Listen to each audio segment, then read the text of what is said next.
খবর করব আজকে বাংলাদেশ নিয়ে। সূত্র হচ্ছে এই সময় পত্রিকা ভারতের।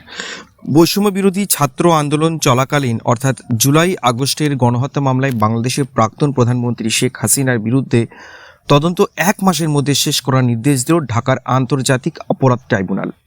ট্রাইব্যুনালের চেয়ারম্যান বিচারপতি মোহাম্মদ গোলাম মর্তুজা মজুমদারের নেতৃত্বে 3 সদস্যের ট্রাইব্যুনালের তাদের এই আদেশ দেন। গণহত্যার অভিযোগে দায়ের মামলায় ক্ষমতাচ্যুত আওয়ামী লীগ, আপনারা সকলেই যেমন জানেন, লীগ সরকারের প্রাক্তন নজর মন্ত্রী ও প্রতিমন্ত্রী সহ 13 জন আসামিকে এই দিন আনুষ্ঠানিকভাবে গ্রেপ্তার দেখিয়ে আন্তর্জাতিক অপরাধ ট্রাইব্যুনালে হাজির করানো হয়।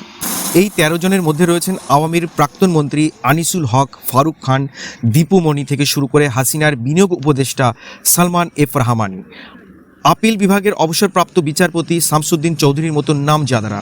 এদের সবাইকে জেলে রাখার নির্দেশ দিয়েছে ট্রাইব্যুনাল। ঘটনাচক্রে এদিনই আবার বাংলাদেশের রাজনীতি থেকে আওয়ামী লীগকে পুরোপুরি নির্বাসনে পাঠানোর কাজও অন্তর্বর্তী সরকার শুরু করে দিল বলে দাবি ওয়াকিবহাল মহলের। প্রসিকিউশন টিম এবং তদন্ত সংস্থা একত্রে এই ইতিপূর্বে যে তদন্ত কার্যক্রম সম্পন্ন করেছি তার বিষয়ে আন্তর্জাতিক অপরাধ ট্রাইব্যুনালে তদন্তের অগ্রগতি সম্পর্কে অবহিত করব এবং এই মামলায় 14 জন আসামি ইতিমধ্যে আটক হয়ে জেল হাজতে আছে, তাদেরকে আজকে এই ট্রাইব্যুনালে হাজির করা হবে। আমি প্রথমত আজকে এখানকার যে এনভায়রনমেন্ট এন্ট্রি বা তারপরে আপনারা সবাইকে দেখে আমার খুব ভালো লাগলো এবং আমি আশা করি যে এখানে ন্যায় বিচার হবে এবং আমরা সকলেই সবাইকে ন্যায় বিচার প্রত্যাশী। কারণ মোহাম্মদ ইউনূসের নেতৃত্বাধীন সরকার সেই উদ্দেশ্যেই সোমবার আন্তর্জাতিক অপরাধ ট্রাইব্যুনালের আইন সংশোধনের খসড়া প্রকাশ করেছে বলে খবর। কি থাকছে সংশোধনে? সূত্রের খবর, সংশোধিত আইন অনুযায়ী কোনো দল বা সংগঠন খুন, গুম, নির্যাতনের মতো মানবতাবিরোধী অপরাধে দোষী সাব্যস্ত হলে তাদের স্বীকৃতি স্থগিত বা বাতিল করা যাবে। আপাতত সংশোধনী প্রস্তাব যাচাই বাছাইয়ের কাজ চলছে, তবে উদ্দেশ্যটা বদলার রাজনীতি বলছেন ওয়াকিবহাল মহলের একাংশ। ট্রাইব্যুনালের শুনানিতে চিফ প্রসিকিউটর তাজুল ইসলাম বলেন, গত 15 বছর অর্থাৎ আওয়ামী আমলে এমন কোনো মানবতা বিরোধী অপরাধ হয়নি যা হাসিনা সরকার করেনি। কাঠগড়ায় উপস্থিত এই আসামিরা বরাবর তাকে এই সব অপরাধে সাহায্য করে গেছে।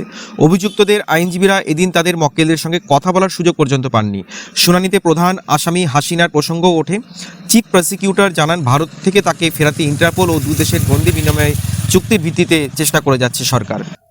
এদিকে রবিবার আল জাজিরা টিভিকে দেওয়া এক সাক্ষাৎকারে ভারতে আশ্রয় নেওয়া শেখ হাসিনা প্রসঙ্গে মন্তব্য করেন ইউনূস। ফের পুরনো অভিযোগ, ভারত থেকে বাংলাদেশকে অস্থিতিশীল করার চেষ্টা করছেন হাসিনা। ভারতকে এ বিষয়ে বাংলাদেশের উষ্মার কথা জানানো হয়েছে। হাসিনাকে ফেরত চাইবেই বাংলাদেশ সরকার। তো এটাই ছিল ভারতবর্ষের এই সময় পত্রিকারতে আজকের প্রতিবেদন, সেটা আমি সংক্ষেপে তুলে ধরলাম। এই প্রসঙ্গে আমার মতামত ব্যক্ত করব আপনাদেরকে। হ্যাঁ, বাংলাদেশে আন্তর্জাতিক অপরাধীদের বিচার করার জন্য ট্রাইব্যুনাল গঠিত হয়েছে, সব ঠিক আছে, কিন্তু এর আগের ভিডিওতে আমি বলেছিলাম যে যতই যাই হোক না কেন, যদি ইন্টারপোলের সাহায্য না হয়, ভারত যদি মনসা না করে না আমি হাসিনাকে ফেরত দেব না, কখনোই সফল হবে না। কখনোই বাংলাদেশ যতই চেষ্টা করুক না কেন, ভারত যদি মতামত না দেয়, ভারত যদি রাজি না হয় যে হাসিনাকে ফেরত দেবে, কখনোই হাসিনাকে বাংলাদেশে ফেরানো সম্ভব নয় বাংলাদেশের পক্ষে। তাই বাংলাদেশের উচিত রাজনৈতিক চাপ সৃষ্টি না করে ভারতের সঙ্গে কি করে সুসম্পর্ক গড়ে তোলা যায় সেই চেষ্টা করা, আর ওখানকার যে মৌলবাদীরা আছে সেই মৌলবাদীদের কথায় না চলে নিজেদের কথায় দেশ শাসন করুন।